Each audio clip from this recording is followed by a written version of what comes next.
Hello and welcome to episode 2 of the Kyou Japan podcast. I'm your host, Nick, and there's also Tyler, who is also a host. Hello, Tyler. I am Tyler, also a host. And our human guest is Audrey. Speak hey human. Nice to be here. Okay, Tyler, I'll let you take it from there. Okay, so on this episode, Audrey is currently studying at Shinshu University, where Nick and I had already previously studied. And we thought that since Audrey is studying there, at the moment, we would get a modern day impression of what it is to study over there. And so I guess we'll start off by learning a little bit about Audrey. So, Audrey, how did you first become interested in Japan? Well, actually, I think that was through you, Tyler, and Dylan. And I think you invited me to a Japanese Student Association meeting at our college. And I met everyone and we had a blast and we do weird things. And I learned about the culture and I really just loved everything about it. So I started taking Japanese and applied to study abroad. And then here I am. And I mean, I heard you guys talk about this college in particular so much that I couldn't not choose it because I fell in love just by hearing you guys' stories. Yeah, I think the person that got me and Tyler to go to that college, I think it was mostly Josh Dyer. Yeah, Josh was definitely a big influence. Yeah. I mean, Sam probably also would have nudged us in that direction, but we talked to Josh all the time. I believe you've also heard some from them, did you not, Audrey? From Sam? And Josh, yeah. Not so much from Josh. I mean, a little obviously from Sam. He is like, the head of the incoming for the study abroad office. So I heard a lot from him, but and Daniel was really like, he talked me into it a lot because he was the first one to go. Yeah. Okay. So we're name dropping a lot of people. So I'm going to go ahead and do a quick rundown on who's who here. Let's see. Josh is all these people are mutual friends. Josh is someone who went to this university before us, and he came back. He went there with absolutely no knowledge of Japanese. Came back conversant. I mean, he still makes mistakes speaking, but he can just talk. He's confident, and that's really a lot of what it takes. Yeah. It was very impressive. Like, that was one of the biggest things for me, is like, he went there knowing nothing, came back a year, and could converse in Japanese. I mean, I thought that was amazing. Yeah. I mean, that's amazing. How can you recommend a program better than those results? And let's see. Sam is another friend of ours. He's worked for our university the whole time we've known him. Right now he works in the study abroad office, but before that he worked in undergraduate admissions. And then Daniel is someone who came back from Japan after living there for 6 or 7 years. 7 years, yeah. Long time. And well, now he's in Japan again. Married. Yes, I'm married. Yeah. All of these people went to Shinshu University before us, and their existence was an excellent recommendation of the university. I agree. Mm-hmm. Definitely. And I mean, being around you guys, this could not be influenced either. It's just because you guys talk about it all the time. So it kind of. We still do. It becomes kind of a problem. It becomes a little obsessive, and I guess that's part of the reason we made this podcast. It's just like, put it somewhere. Yeah, I mean, we come back and we can't help but be the Japan guys. We, anytime we're in a group of friends and they're talking about something, and we're probably going to say, "Oh yeah, that reminds me of this thing that happened in Japan," and I'm going to shut up right there. Always relates to something in Japan, and you can't help it. Yeah. I mean, it's because really we leave kind of part of ourselves there behind. Yeah, we really do. So yeah, we're still there. We'll experience that when I come back. Yeah, which is why we're trying to talk to you before you experience that. But anyway, leading into the next question, I guess it's kind of already partially answered, but how did you start studying Japanese? Well, yeah, like I said, the 1 year. Well, actually, I studied hiragana and katakana on my own because Daniel actually encouraged me to. He was like, "Hey, if you really want to, go abroad, study hiragana and katakana on your own. That way, when you get into the class, it's going to be a lot easier because you'll already be able to read at least." Yeah, it. And I'm like, that's a great idea. So I did. Yeah, it makes a huge difference. Yeah. And so I got in. I already knew hiragana and katakana, which was way ahead of most people in my class. But then, of course, once I got in there, and I'm like, oh, okay, Japanese is a little harder than I thought, and took it for 1 year, and then studied as much as I could on my own before I left, and then arrived here and realized I knew nothing. So. Yeah, it's always a little overwhelming. Yeah, It was. Yeah, there's definitely quite a bit of a transition from classroom to the world when it comes to language. When it comes to anything, really, but especially a language. Like but you just never realize how much you need to hear it all the time, or need to speak it a lot more than just like an hour a day in a classroom. Oh yeah. Most of the time, you're just listening to her speak half English, half Japanese. So coming here, I was like, oh my God, they're all speaking native speed, and I was just so overwhelmed. And something like that's really nice about studying it in Japan is a lot of times it's almost like review of what you learn in the classroom when you get out into the real world. Yeah. Because if you hear what you go over in the classroom in the real world, like that's what really made it stick for me. Yeah. But I can definitely see that. Anyways, back to you, Audrey. So what are some other general things about yourself? You're a fashion major and you have a few minors. I have a few. Actually, it's kind of complicated to explain here to people because minors aren't really a thing in Japan. Yeah. So I ran into that problem too. I'm like, I'm majoring in fashion design, but I'm like a minor in Japanese and international studies, and they're like, a minor? What is a minor? Yeah. So let's see. Do you have the word for minor? I mean, there's a word that they don't really use often because but they'll understand it. Enough to remember. Yeah. Yeah. Sometimes I say chisai sennon. But one of the weird things, that makes it, well, not weird, but one of the things that makes it even more difficult to convey is they don't really ask each other what their majors are. They ask what their department is. Yeah, that's true. Usually it's not. That's very true. Senko wa nan desu ka? It's usually nanyakubu desu ka? Yeah, and sometimes it catches me off guard too. Yeah. Okay, so what are your minors? You mentioned, I don't remember if you just mentioned them or not. Oh, yeah, you're fine. It's Japanese and international studies. Okay. International studies. Yeah, it's kind of an interesting major or minor because it requires me to study abroad. And I have to have, I think they said at least like 2 or maybe 3 credit hours of study abroad, which is basically like, it could be like a spring break trip that could count, but I'm taking it at like a whole nother level for 1 year. 1 year. I'm still looking for the word for kisai.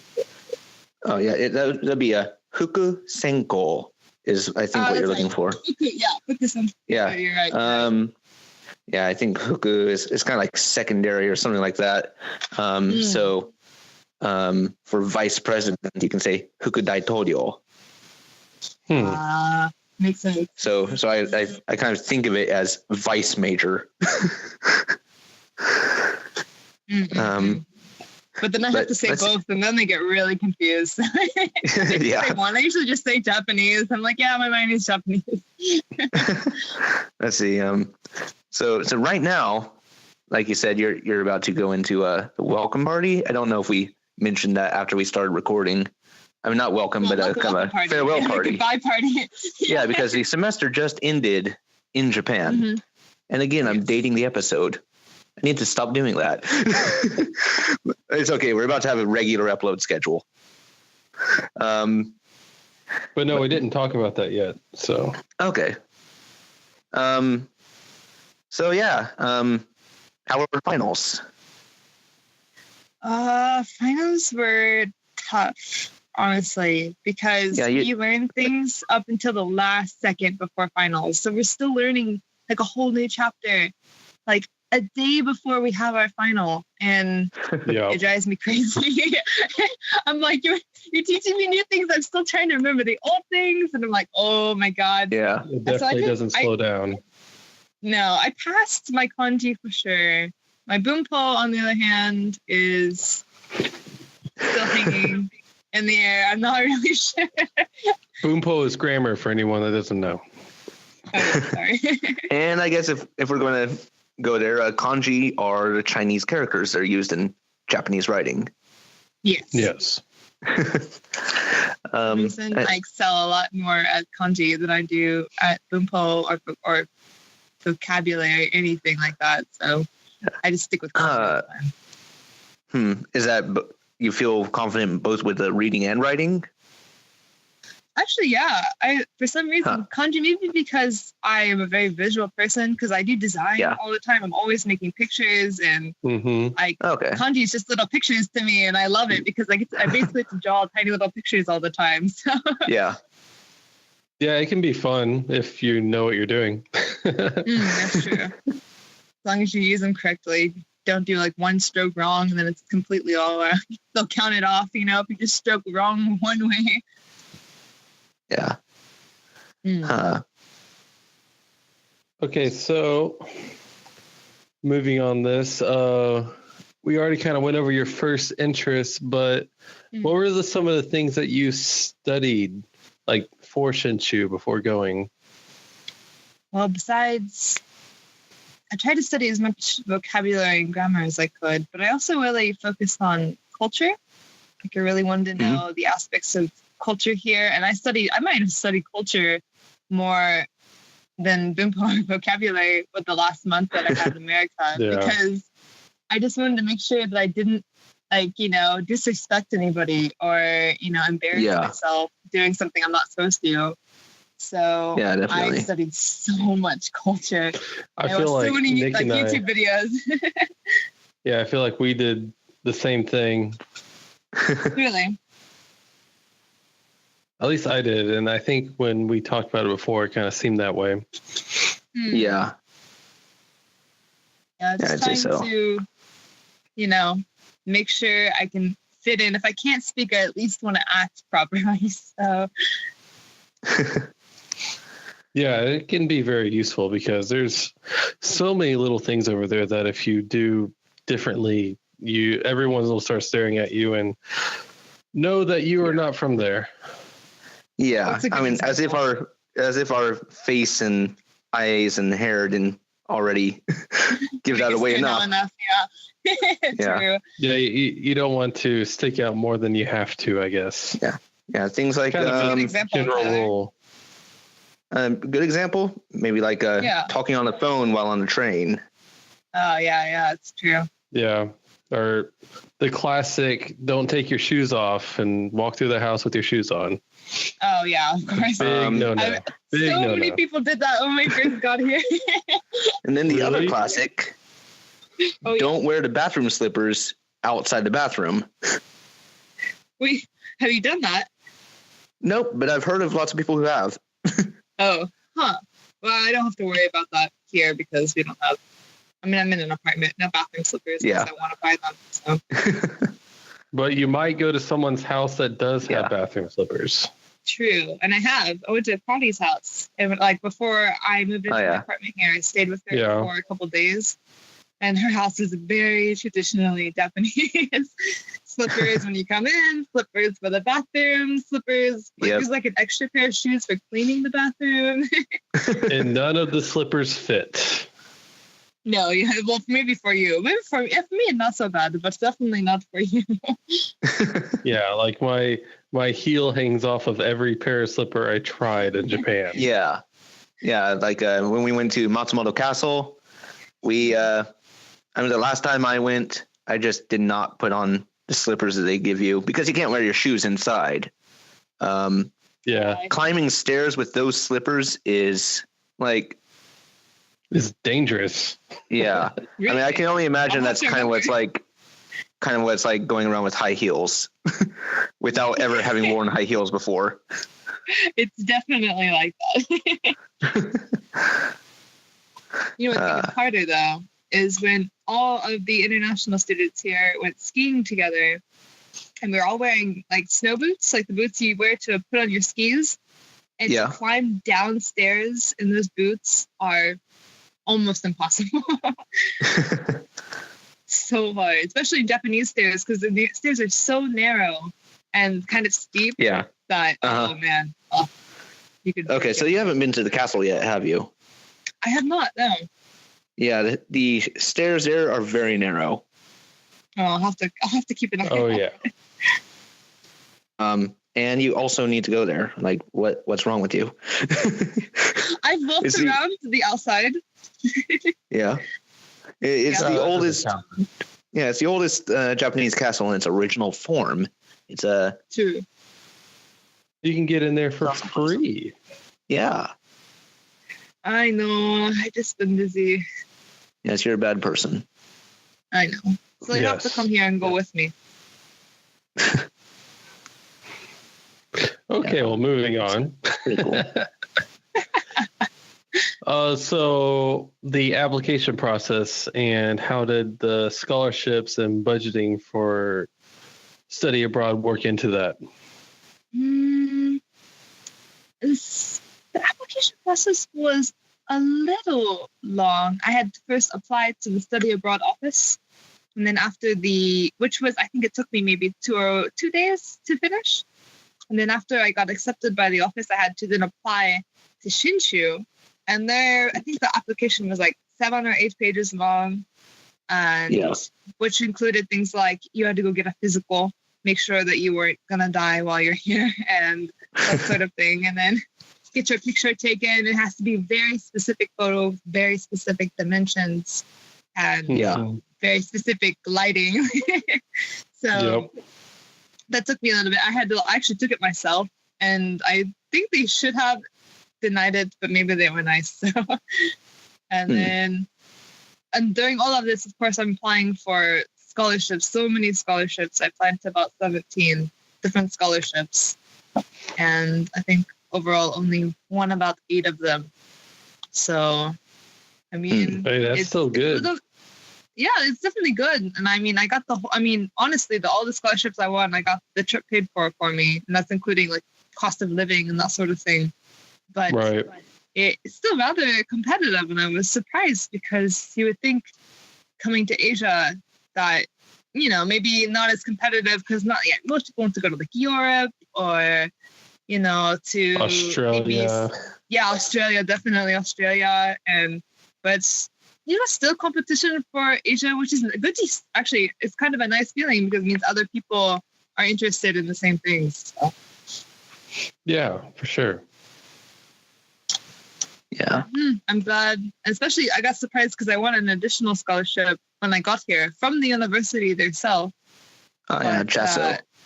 Yes, JASO. And JASO saved my butt so many times. Yeah, JASO is a big one for sure. Yeah, it's a considerable amount of money. I was really surprised. It's about $800 a month. Yeah. It's really convenient. And it even goes through the break. It's the whole, 10 months? Yeah, it does. Actually, as long as I sign for this month, they will give me more scholarship while I'm here. So, yeah. Until April when school comes back in session. Can't complain about that at all. No, definitely not. Okay, so let's get into arriving in Japan. The flight. I know that's a good story. And Your first few days. No, let's run through that. Tell us what happened. Well, so the day I left, I bought a very cheap flight that made me fly through 3 different airports in America before arriving in Detroit. And from Detroit, I would fly to Nagoya, where I would meet Akari. And so I finally got to Detroit. I'm already done it was maybe already 10 or 11 hours of flying just from 3 different airports. It sounds weird because I have more flights, but it was cheaper that way. I only paid about $600 for the flight. And continue. Sorry. I just put a pin in my thought for that. Before I got to Detroit, I was in Salt Lake, and I got a message from Delta saying that my flight had been moved. The time had been moved up. And the flight from Detroit to Nagoya was going to leave 30 minutes after my other flight arrived. And I was like, oh my God, I don't know if I can make that. Detroit's a really big airport. And so I called them. I was like, why did you move my flights? Like, what's going on? They're like, oh, there's a typhoon in Japan, and they're trying to beat the typhoon, trying to get there before the typhoon does. And I was like, oh, okay. And I was like, well, what can we do? And they're like, well, you can really run. I was like, oh. Wait, they actually told you that? Yeah, they're like, you can really run and see if you can make it. I was like, oh, okay. Sure. And I got the plane touched down. I was like, everyone, get out of my way. I have to run and make a flight that is going to be here. Actually, the flight got there late too. Oh, I'm so mad. I had 10 minutes to get there. I got 10 minutes to get there. I was like, everyone move. I got to get out of the way. I got to get there. And so I was running through Detroit, and I'm wheezing because I hadn't run in a long time. And I make it to the gate I was supposed to be at, and the flight had already left. And I was like, And so I went and talked to the lady at the desk, and she somehow squeezed me onto a flight to Tokyo instead that day, and free of charge. Nice. And they even got me a free connecting flight from Tokyo to Nagoya. And so I was like, oh, thank you so much. And so I got on the plane to Tokyo, which was leaving 30 minutes after I got done talking to her. And I'm sitting in between this old Chinese couple and then this really silent, brooding Japanese businessman. And so I was just being as really quiet and as small as I could make myself to get away from both of them. And the Japanese businessman kept glancing over at me, and I was just like, oh, please don't do anything. But I found the flight made it, and the Chinese man fell asleep on me at one point, but it was a good flight. And I touched down in Tokyo and went to claim my luggage. I have to claim it and then recheck it again for the next flight. And they said, oh, your luggage isn't here. It's still in America. I was like, wow, oh. That's nice. And I was like, well, when can I see it? They're like, well, we can ship it to you in about a week once it gets here after the typhoon. I was like, oh, okay. So, no clothes, no nothing. Everything that's in my suitcase that I'm supposed to live with, because I just packed it all in one suitcase, it's still in America. So I said, okay, just ship it to me. And I go for my next flight, and I get to the counter, and I'm checking in, and they're like, your flight is canceled.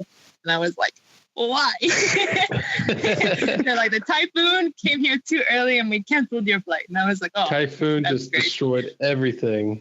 It was really messing up my day. And so I was like, okay, well, what do I do now? And of course, this is all in Japanese, and I'm struggling my way through. I've never really spoken your first day in Japan. Yeah, fluently before. And they're speaking natively speed to me, and I'm like, oh my God, I'm gonna die. I'm gonna die in a typhoon. And I figured out, okay, she told me to go to the Shinkansen. So made my way to Shinkansen. I dropped $140 on a ticket from Tokyo to Nagoya. And sounds like a Shinkansen ticket.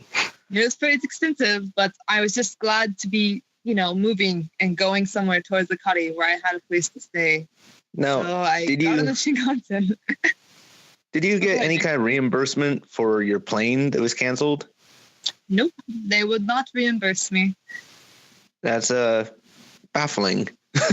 Yeah, I tried so hard the week after that, but I could not get a reimbursement because it was really complicated because I don't have a ticket for it. They just kind of like halfway reserved me a seat, and if I showed up, they would make me a ticket. And since the flight was canceled, it was never actually. Oh, anyway, it doesn't matter. Not important. That's messy. Yeah. And so got on the Shinkansen and got to Nagoya, and Akari, her sweet soul, met me at the station and walked me to.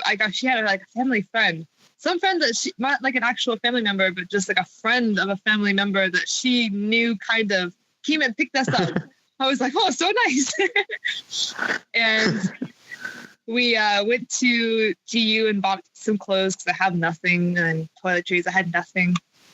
And we're driving to her house, and it's pouring rain, and the wind is so strong, the car is shaking. And I'm like, oh my God, are we going to make it? And we get to her house, and I open the door, and the wind just rips it open. And this person I don't even know, like some stranger's car. I'm like, oh my God, Siri, I'm trying not to wreck your car. I'm so sorry. And so Akali's like, don't worry about it. Just get inside. And so we get inside, and then just like the storm breaks loose. And I just remember like the whole apartment. She's on the top floor of her apartment complex, like the 8th floor or something.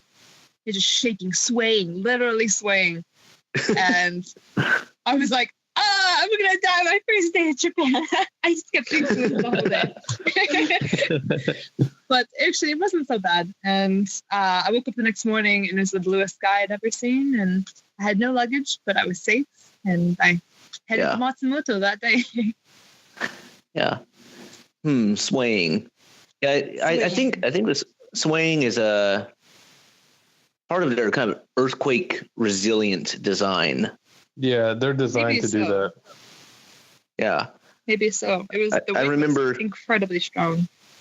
I remember. I grew up in California, and so we learned a bit about how buildings were built to withstand earthquakes because there used to be more earthquakes in California than Oklahoma. Go figure. But, and yeah, there was it was made to be kind of a swaying design. So kind of interesting hearing about that in work, at work. Yeah, definitely. And I didn't know that it would be, helpful during a typhoon, but it is. And, kind of interesting. Yeah. Okay. So, let's see from there. Plenty of surprises. Yeah. So yeah, tell us about some of your surprises. Just getting there, your things that your culture shock, if you. Yeah, things that you didn't expect in Japan. It's funny because I just wrote an essay about this for class. Okay. About then you should have the answers right at your fingertips. Fresh on your mind. Let's hear them. Yeah, you'll be graded on this.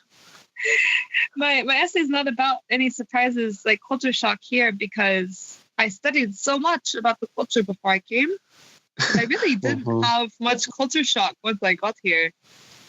But the same thing happened to us. Yeah, pretty much. But actually, I started to, it's going to sound kind of strange, but like reflect back on my own culture and notice things about my own culture that I'd kind of, overlooked or kind of taken for granted or hadn't really thought about very much. So I started to see more things about American culture, and I was like, American culture is kind of weird sometimes. Yeah, that's definitely one of the things that really starts to stand out. You're not as surprised by Japanese culture because you're kind of prepared for it, but once you're living in it, you start to notice the things that are absent from American culture. Yes, exactly. Yeah, very true. That's one of the biggest things I started to learn while living there, for sure. I mean, and there's always the smaller things too, like the convenience stores, how they are truly convenient, like they encompass the word. Because, Yeah, American convenience stores, no, not even close.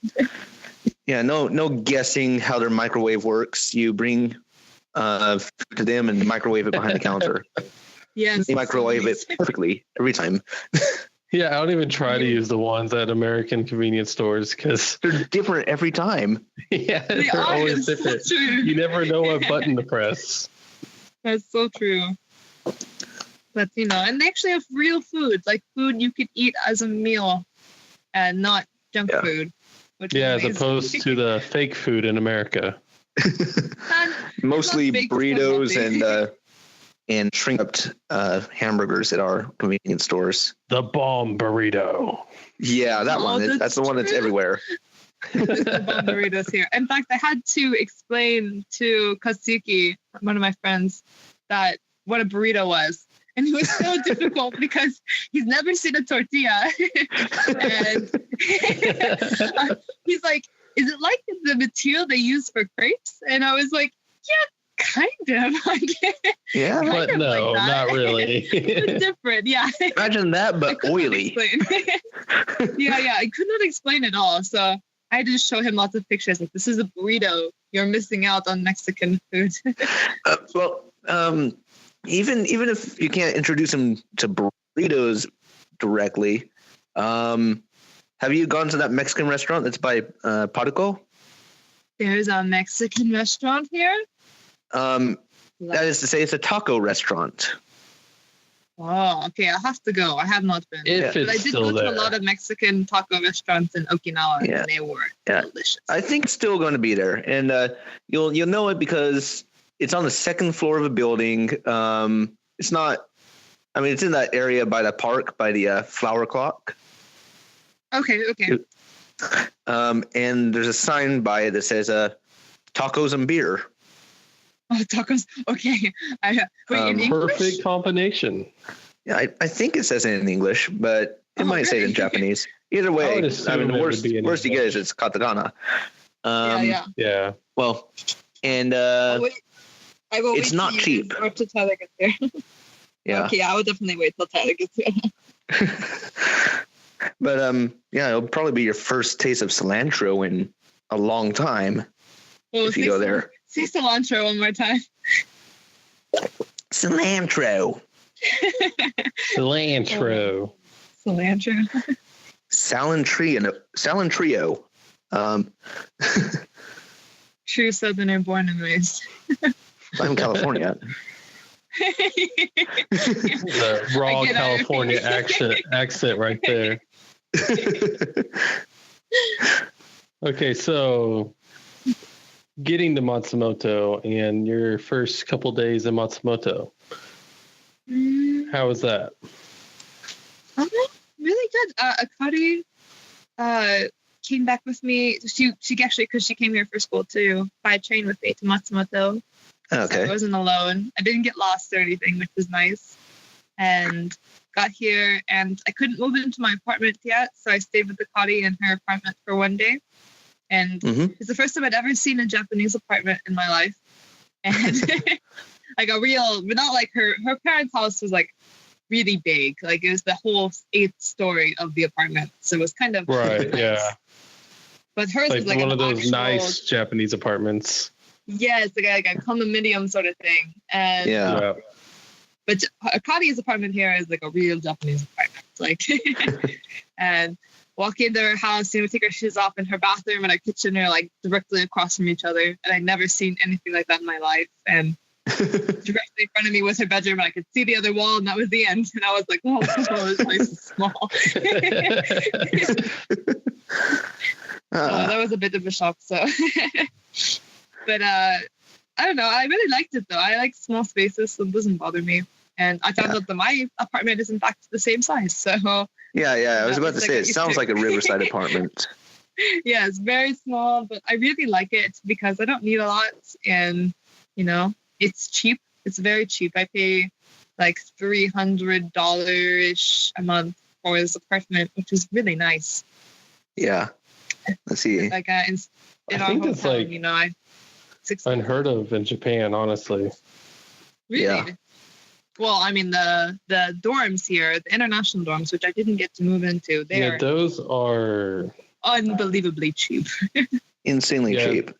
The government helps pay for them. That's just why they're so cheap. And the place is super old too.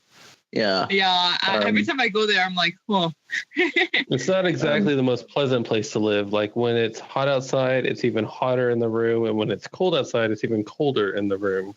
Yeah. I don't even know how that's possible, true. But it is. Yeah, it doesn't make sense, but I promise it's true. Now, do you have an air conditioner in your apartment? Yeah, I have a air conditioner / heater, and it's actually running right now. It's an electric heater? Because it's pretty cold.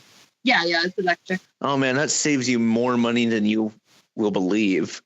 Oh, yeah. And I don't even run it very much because I have the kotatsu, my little heater table. Yeah. If anybody doesn't know what that is. And I just stay into that most days anyway. So I kind of keep the heater down quite a bit so it doesn't run too much.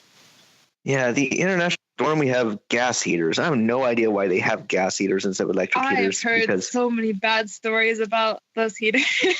Yeah, I mean, running rack up a huge bill if you run those things. Yeah, running it for a day there is like running it for a month here in America. Yeah, it's that bad. Oh my God. And you also use gas to cook, and that's not cheap either. Yeah. I think I only pay, total, I mean, maybe on like a really, like I'm home a lot month, I paid like $70 max for both water and heater and gas. Yeah, that's a good deal. Yeah, it's amazing. Like I live here so cheaply in comparison to how I do in America. So it's pretty nice. Yeah. I found that it was overall a lot cheaper to live in Matsumoto, Japan than it was to live in Stillwater, Oklahoma. Yes. Actually, I got offered a couple of days ago to move into the Kaikon, and I almost took it. They're like, hey, we have a spot in the Kaikon if you want to move in. You know, it's this much a month, like almost like $60 a month or something like that for a room. Oh, $60. Oh, went up in price. Oh, really? Yeah. I mean, maybe that's including bills or something. I don't know. But, you know, I almost said yes, but I'm too comfortable here and I don't want to move all my stuff. So I just... Yeah, moving is not fun. I was like, no, don't worry about it. Yeah, that's... All right, let's move on. We're dragging on a little bit here. Yeah. Okay, so let's see. Next on our list of topics that we want to get to is the orientation. How is it getting through the new student? I cannot speak. How was it getting through the new student orientation at Shinshu? So I was in a separate orientation the first day when I got my apartment from the others at the Kaikon because I live in apartments here. And so I remember this like two older Japanese men and me and a bunch of people I did not know. We all got in a van together and drove to the apartment. And we got there and they handed us, you know, like an insane amount of like booklets and papers. Okay, so this is like your apartment orientation. Yeah. Okay. This was the day before regular student orientation. Yeah. And would you prefer me to talk about the other one? No, you can start with this one. I just wanted to be clear on what we were talking about. Oh, yeah, no problem. And I got all these booklets I couldn't read, so I was like, well, I'll just listen to what they have to say. And then I couldn't understand anything they were saying either. And so they would point at something like there's like a mail slot in the front of the apartment. And they say a couple words and I hear like Okane. And I'm like, okay, maybe I put my wrench there. I had no idea. And so they lead us to one empty apartment and they let everyone like go in to see what it looks like before they move us all in. And of course, everyone in front of me all go in without taking their shoes off. And the guys are like, oh no, dame. They're like yelling at them. Then like so they all come back and take their shoes off, and then I hear one of them go, "Kaikin!" Like, they were pretty busy. And Come on, it's not their first time. Yeah, you know. But it's okay. I just watched them all from the outside. I didn't even go in. But moved us into our apartments, and I had, of course, nothing. I still didn't have my suitcase, just my carry-on. So I unpacked my carry-on. And yeah, that's about it for that day. I mean, I just bought, and I took like 5 trips to the store. I didn't have a bike yet, so I would walk to D2 or Seiyu, buy stuff, bring back as much as I could carry, and then go again. Buy stuff. Oh my God. Come back. I did it like 5 times. Were you aware of the buses? They were busy because they were at the KaiCon carrying them around, and so I didn't want to wait. So because I had nothing, I literally had nothing, so I just did it myself. It was okay. The next day, went to the regular orientation, and first we did a placement exam, and that was rough because I just remember opening up the placement booklet and realizing that I couldn't read anything. All the kanji and the vocabulary I did not know. And so I just started circling stuff. I just circled every single question just randomly. It's kind of funny because every time they tell the students not to do that. Yeah, I know. They always tell you to do that, but I always end up doing it anyway. Yeah. So I just circled them all randomly, and when I got it back, actually, I only had maybe 2 of them right. I think. Yeah. It was bad. Oh, you actually got your results? Yeah, they let me see them. Oh, I never saw mine. But that was because they were debating on which class to put you in, right? Yeah. They showed me my results. Well, first off, after my test day, I had to do an interview, and I remember you telling me, Tyler, like, whatever you do, don't speak English. Like, whatever you do, don't speak English. Just reply in Japanese. And so many times they would ask me a question, and they would speak native speed, so I couldn't understand them. And I would just be like, moichiro onegaishimasu. And I said that so many times. I will never forget that phrase in my entire life, even if I stopped speaking Japanese. That is a very good phrase to know, though. Go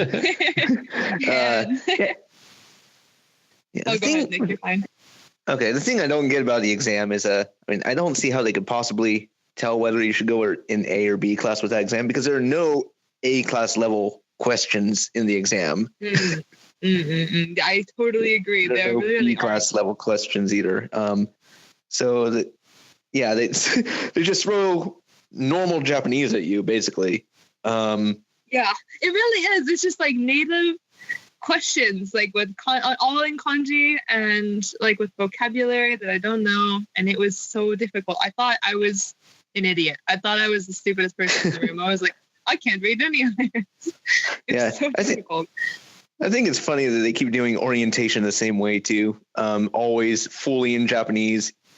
It's like it's almost like every time they're surprised to find out that there are people who don't know any Japanese.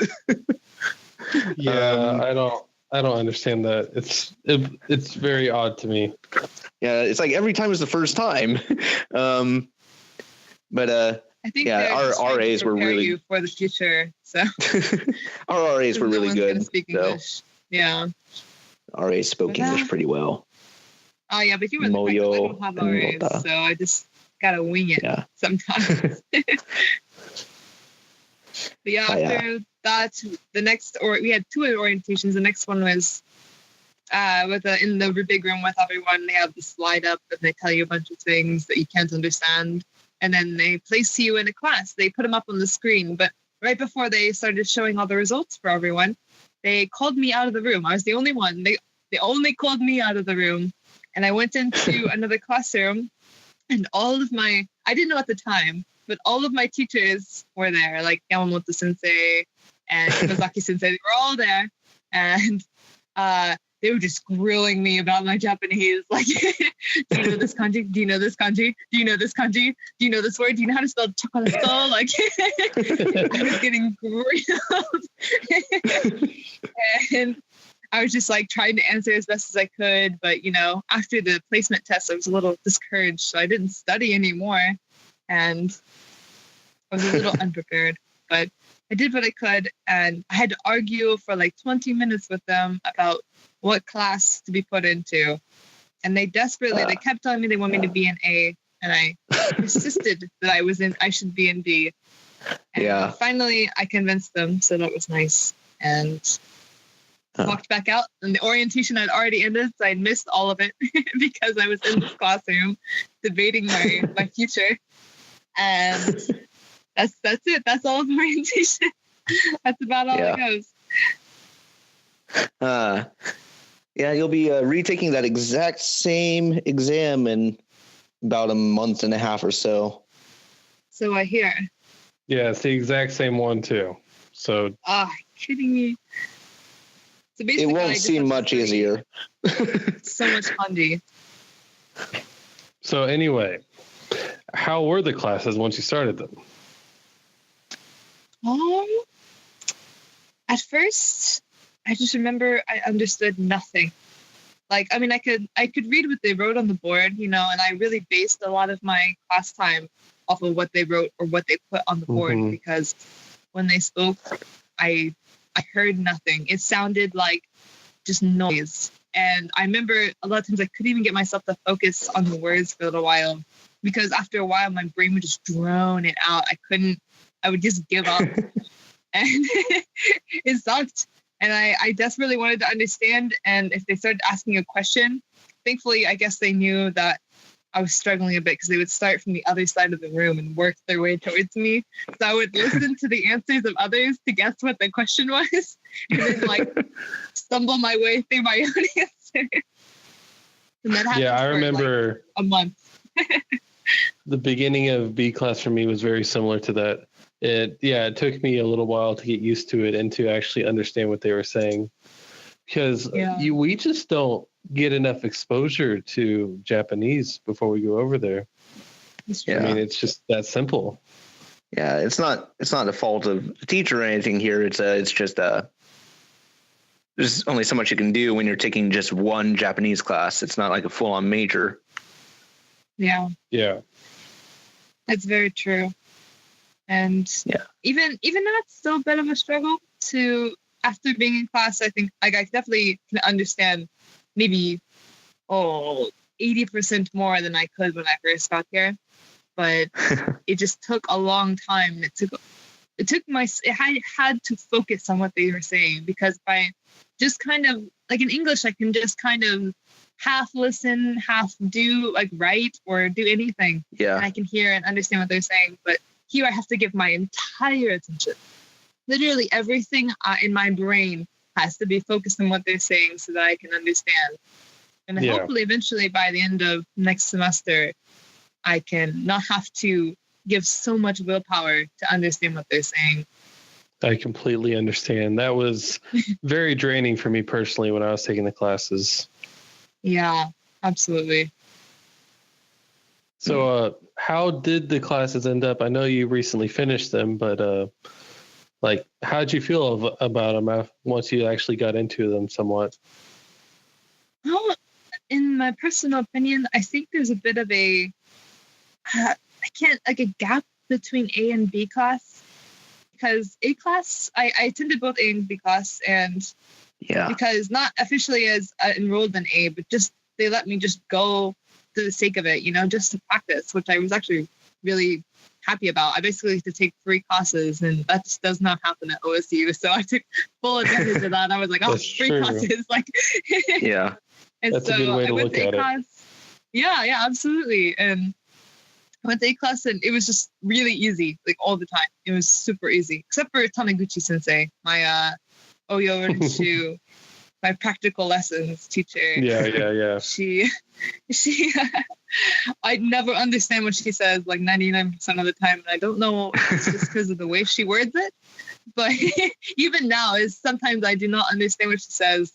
But, anyway.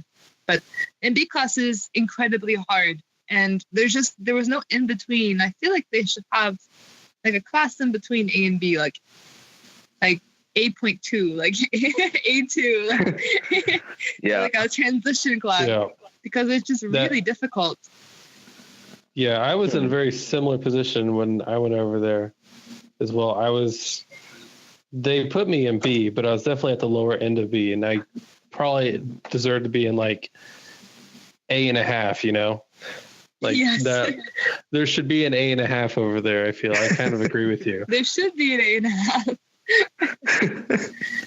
But I mean, I thought kanji was really, like, for me, for B kanji was really easy, and that was nice. Okay. Because I was one class I could excel in, and that's the only thing that kept my spirits up, because everything else was stupid difficult in B.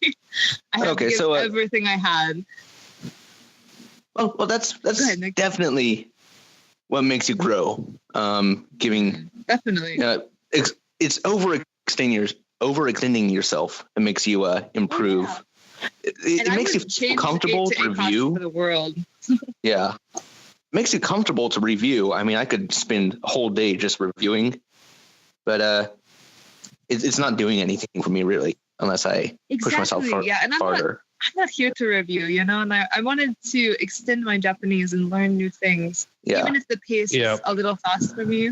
Like, I would rather be behind but still learning new things than, you know, exactly. As I was learning the same things. I think that's to be a thing that they have trouble understanding. I think that's a fundamental difference between like American and Japanese culture. Really? Yeah, like if you're not completely prepared for something, you shouldn't move on. They're in America, we're like, you go for it, you know, you give it your best shot, you do it, you know? Yeah. Yeah, that's so true.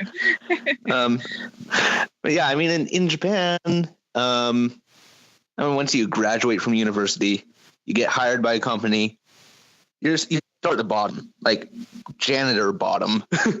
Not necessarily that, but you start much lower than what we would expect to start at as a college graduate in America. Yeah. And you learn the skills basically from scratch. College education, I think, is just more of a step that shows, I was able to commit to 4 years in college. You can rely on me. It doesn't really focus on giving you the skills that you need right when you get into the company. And that's very true. Yeah, so I think the professors at Shinshu University think that what we care about most is getting the credit for the course, when what we're actually really, really focused on is getting the skill from the course. And if we went all the way through, say, A class, didn't pass it, but we know that if we go through again, we'll only learn like one or two new things that might help us pass the class. It's not worth it. It's not worth it. Yeah, they don't understand that at all. Definitely makes sense. Or it's even worse. You go through A class and you do pass it, but maybe just barely. Then there's really no point in going back through it for us, because clearly we've learned most of it, and you learn the rest through experience. What do you think of the textbooks you use? Well, at first we didn't even use a textbook. Like they were They were kind of recapping the first or the last chapter of A class for our first lesson, and it wasn't in our textbook, so we didn't use a textbook for a while. And then we finally got into the textbook, and actually I kind of like it, which is weird. Maybe because I've just used Genki a lot, and I mean, I love Genki. Genki is laid out very well for people who live in America, but I liked that this textbook was completely in Japanese, for one, like entirely in Japanese. And I don't know, like it makes me work harder. It makes me have to look up words and, find, the grammar and figure it out and place it together. And it makes me put the pieces together rather than having it handed to me, maybe more so. Yeah, definitely.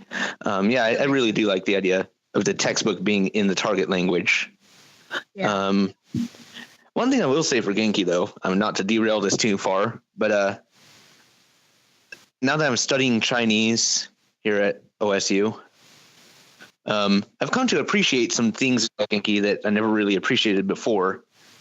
And one is the very wide vocabulary that it offers. I mean, going through the lessons, it feels like you're learning a lot of words that you're never going to need, or at least you won't need for a long time. But if you want to say something, usually you can flip to the glossary at the end or the index, find the words that you want, and say it. With my Chinese textbook, it seems to only have the words that we need for the exercises. And it's not useful for anything past that. Yeah. It's funny you say that because when I got here, I thought my first thought was, wow, Genki taught me literally no vocabulary. Like maybe because on Genki 1 total only has like 500 words, maybe. Huh. And that's if you retain every word. Yeah. And maybe I came here with like certainty of 300 of them. And you cannot communicate with 300 words. You can't. Yeah, I don't think my Chinese book even has that.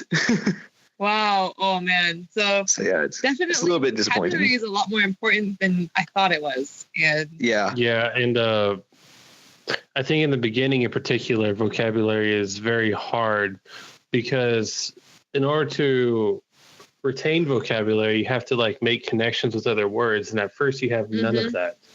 Yeah, so you really have to. True. Yeah, it's really useful to learn them. Some repetition and hearing it over and over, and that you really have to just drill that down before you can move on, and it takes a long time in the beginning. It's true.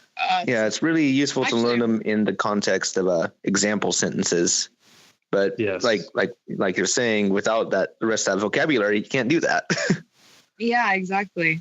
Actually, for me though, like at first I tried to just drill the words over and over, and they just would not stick. I could not get them to stick.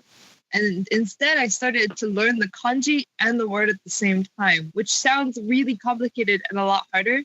But in fact, this, being able to memorize the symbol helped me memorize the word, which is kind of just because strange, you're making connections, like I was going over earlier.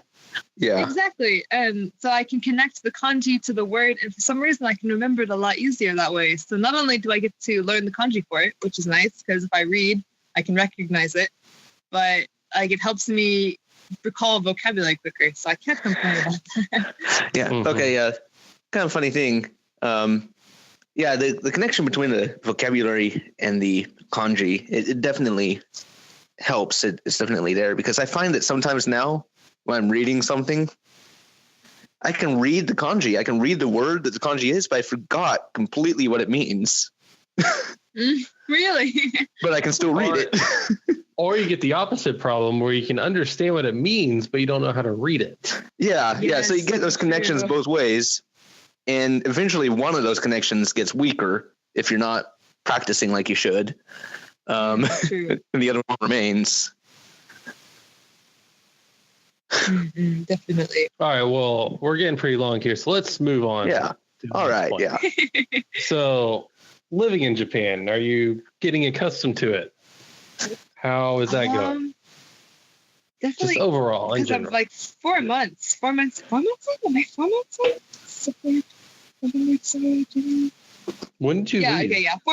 A little over 4 months. I left on September 16th. Okay. Yeah. So almost 5 months, but okay. And honestly, I really adjusted to just everyday living really quickly. Like within the first 2 weeks, I had my own routine. I had where I went shopping, and I would travel around and find, okay, this is where I'm going to do all of my shopping here. This is where I'm going to get all of my convenient stuff, and I got it all set out. But I think even now, I still have not adjusted to communication, and it's not as big of a problem as it was when I first got here. When I first got here, it was, heartbreaking.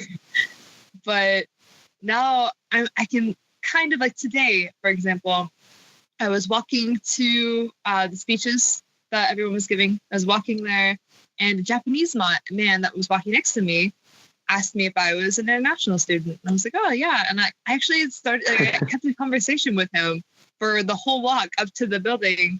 And he was just asking me about like why I was here, what I was doing, simple stuff that I've kind of regurgitated in class over and over and over for the last 4 months. Yeah. But even just being able to say simple stuff like that to a random stranger feels so good after 4 months of complete silence. I was not able to talk to anybody. And I don't know, it's the little things. I'm slowly getting there, but I can't have like meaningful conversations yet. Huh. Yeah, I always say, like, when people ask me about Japan and why I like it so much, my typical response is it's all the little things that add up to what Japan really is in the big picture. That is so true. I 100%. It really is. Mm. And it's so hard to go over all those little things in one conversation. That's so true. And everyone's like, so why Japan? Like, why did you choose Japan? Like, you could have gone to Italy for fashion, or you could have gone to, Paris for fashion. Why did you choose Japan? And it's like, there's so many things that I have to explain to you. And we just don't have enough time in our lives for me to go over them all. Exactly. Yeah. So, and I guess we kind of already tied into the next point is language improvement. And how's that going? Are you starting to see results now, at least? Definitely with listening. My listening has gotten so much better. And I'm so happy because you can't respond if you can know all the Japanese words in the world and all the grammar in the world, but if you can't hear the question, it's irrelevant. And so I wanted so bad for so long to just be able to understand what people say. And starting recently, I've just been listening to help language improvement, just listening to strangers talk, which is a little creepy sometimes because I'm just eavesdropping on people talking. And usually they don't know that you can hear or understand. Yeah, exactly. So sometimes it's a purist of eavesdropping. Sometimes they're talking like they act like I can't understand, which is nice, So I tried to listen to see if I could understand. And first I understood nothing. And sometimes I'd understand, like 2 months ago, I could understand occasional words, but I couldn't piece it together. And now I'm like, I can kind of understand what they're talking about. Like, they're talking about school, or, they're talking about a circle they're going to after school. Or I'm like, it feels good. Like, so. And you're like not even halfway through it yet. Think about how far you're going to be by like the 11-month mark. Yeah, I suppose it's true. Yeah. There's so much progress you can make in a year, and it really is looking back to the kind of conversations I could have before I went to Japan, which were is virtually none at all, unless it was in text. And now it's just a completely different world. I mean, I still can't. For example, I can't just listen to radio and understand everything they're talking about. I can know what they're talking about. I can't understand what they're saying about it exactly. That still requires skill level that's beyond mine. Not really doing much to improve on it right now because school.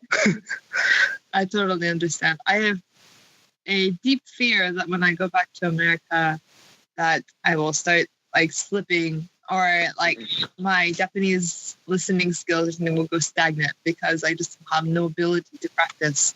Why do you think we get so addicted to JSA? Yeah, it's so true. And so I'm trying to find things online right now, even to use as resources later, just to help me, because I really don't want to lose or forget about what I've learned here already. So yeah. I mean, it still stays there, and you can reactivate it. It just takes a bit of reactivation, a bit of work to do that. In fact, I was watching a video by a YouTuber that called Lane Focus, and he's actually in Japan. I actually found out where he was by accident, and I'm not going to say that because I don't know if that's public or not. But he said something that made it very obvious to me. But he was talking about how multilingual people, deal with the languages in their head. I mean, in their mind, how they can switch between them. And he was saying that people who know several languages actually don't have them all in active memory. Like some of them might have to prepare for a week to be able to use it again when they go to a country where they will need to use it. Yeah. So that's kind of encouraging, knowing that it's not just me. It's like lately I can't speak Japanese too fluently. I just trip all over my words.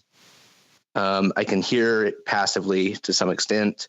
I can read and write it, but speaking is difficult. And it's kind of comforting to know that, even people know 8, 20, 300 languages. I still have the same problem. Yeah, that is actually pretty comforting.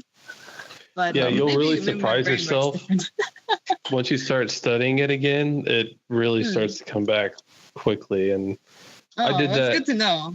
Recently, and I was so amazed by how much I was picking it up, how fast I was picking it up again. And it was really comforting when that happened. Yeah, and actually, just a couple of days ago, someone from Shindai sent me a message. She's a Chinese graduate student that maybe you've met at some point. I don't know. But she just randomly sent me a message in Japanese saying, "Hey, we met at the dorm once. Remember me?" And so we had a conversation in Japanese. Let's see. Full disclosure, I actually don't remember her. But we had a conversation, and looking back, it feels good to know that I can still have quick, natural speed written conversation, not just back and forth, and there's no effort to it. I mean, I'm sure I'm saying things that don't sound natural to a Japanese person, but it's working as a medium for communication. Yeah, that's true. I think writing is a lot easier to recall, but I think speaking takes warm up. Like a lot of times I know if I'm going to have a speech in the morning, because BCOS is always in the morning. And so if I'm having a speech or if I am doing a practical lessons class, beforehand, I will speak in my room to myself. I don't even care. Talking to myself in my room just to warm myself up, because if I just go in without trying to speak beforehand, it takes me so long. By the end of the class, I'm finally warmed up and the class is over. So I have to get myself up to speed with that sort of thing. Maybe because I'm still new, but I actually remember that as well. Yeah, my summer break in Japan really destroyed my speaking ability for a little while. The summer break in Japan. Really? Because I just went several weeks. Everyone had already gone home or were on trips or something. So I was not speaking Japanese to anyone except to buy stuff. Makes sense. So it kind of made it to where I couldn't speak easily on command unless I was prepared. But then once the semester started again, I was able to get back into the flow. Yeah, definitely. Actually, I've been worried about that too, because, spring break just started. And I actually, the last couple of days, I've just been reading Japanese out loud, which sounds weird, but I have it helps. A book I've been trying to read. So I just read it out loud, even if I don't understand the meaning or if I don't know the words, I just read it. That way I can practice just moving my mouth with the correct words, It sounds weird, but for some reason it helps a lot. Yeah, it definitely does. You're processing it in several ways. You're looking at it, you're speaking it. I mean, basically the word has to move from your visual, the visual part of your brain to the speaking part of your brain. And in that path, it's forming connections. It's all good. Very true. Tyler, do you do the same thing? Rarely. Not very often. Really? Well, I do it when I have audio material. I try to repeat the audio material. But not just from words on paper. And makes sense. I do a lot of listening to stuff and reading at the same time. Like, what is that? Is it ghosting? No, there's a term for it. No, shadowing. Like shadowing. Shadowing. Yeah, shadowing. Yeah, shadowing. That was kind of close, ghosting. Yeah. But yeah, I'm a fan of those two for sure. That's kind of similar. I'll have to try that out and see how it goes. So let's start rounding this off because we're a good deal over an hour now. It's very true. Okay. So let's get your biggest dislike of studying in Japan, favorite part of studying in Japan, and the hardest part to get used to. Biggest dislike. It's probably Could be as simple as no macaroni and cheese. Actually, they have macaroni and cheese in Seiyu. Wait, what?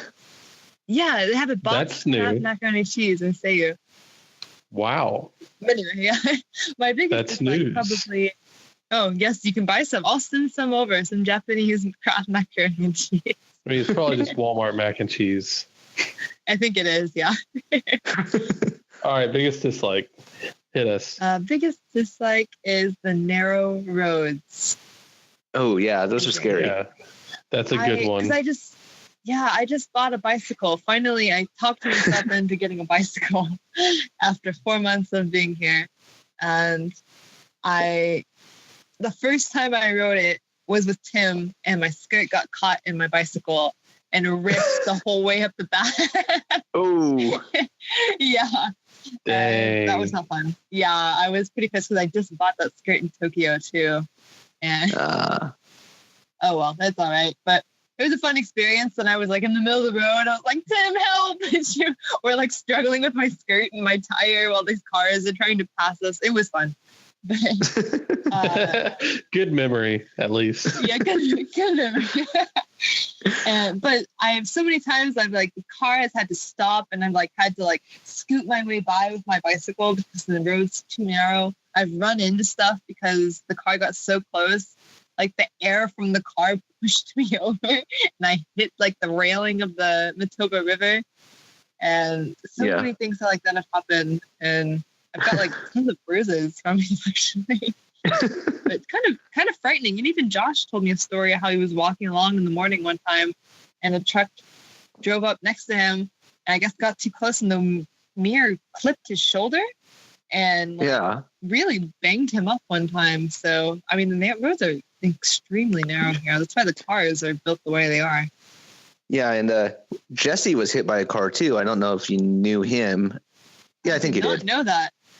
It's not uncommon to get hit by cars in Japan. And I saw a car accident. I saw a bicycle get hit by a car walking to school one day. It was actually pretty scary.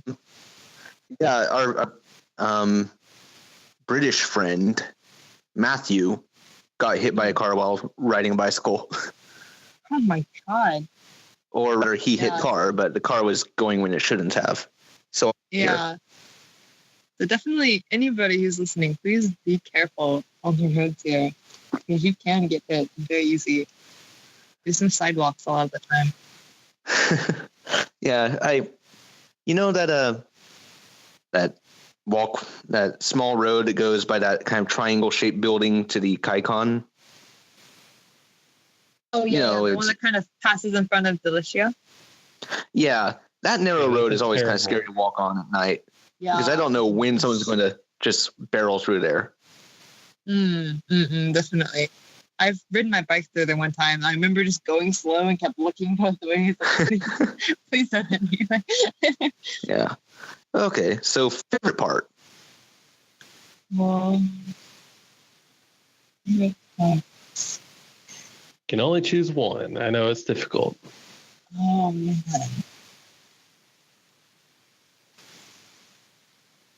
I think it's a tie between being able to focus on only one thing for the first time in my life. Just Japanese. That's 6 different subjects. Just Japanese. Yeah, that is so great. And that's something I'm really looking forward to if I get my scholarship to go back for research.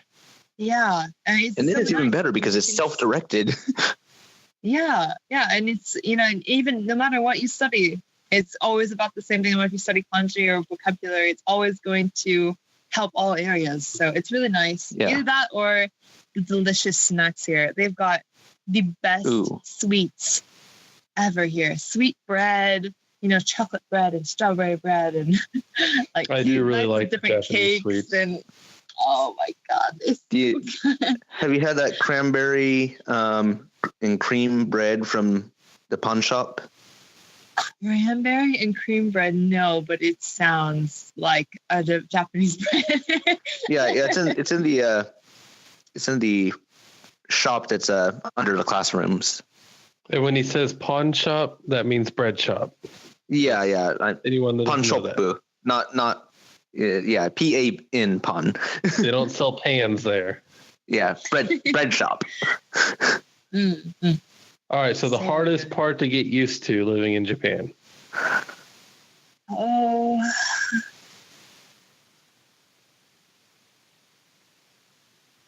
Maybe it's going to sound a little strange, I think, but because I've lived out of the house in America since I was 17, so I'm very used to the way things are done and like where to go to pay the electricity bill and what the cheapest food is and what the best brands are and things that maybe you just learn over time, by living there for so long. And here I have to restart everything from scratch. I have to learn where everything is, know where to pay things, and I know no brands, so I have to do everything by reading and researching and figuring out what is the best, or asking people because I have no cultural experience here. So it's really interesting. It's kind of interesting being, just introduced new to everything. Something you would not expect is just, I don't know, does that make sense? Sorry. Yeah, it makes sense. It makes sense. It's kind of nice though that everything is new. Every time you discover a good brand that every Japanese person already knows about, that's your first time. It's a new discovery. You discover this awesome thing, like say Mitsuya cider or yogurt water. I don't know what your opinion is on that, but I actually really like it. I like the yogurt water. Yeah. Yogurt water. Yeah. I don't know whose idea that was, but he needs a raise. I'll tell you what, one of the things I love about living there is the canned coffee. I don't know why we don't have that in the U.S. Oh, it's Boss Coffee. Oh yeah, in the heated vending machines. Yep. It's really nice during the winter because I was very nice. Well, anyway, I think that about does it for this episode. Any closing remarks? No, just thanks for having me, guys. It was fun. All right. So that's has been the second episode of the Kyou Japan podcast. New episodes every Tuesday, except when we don't feel like it. And even then. So tune in next week. Thank you and goodbye.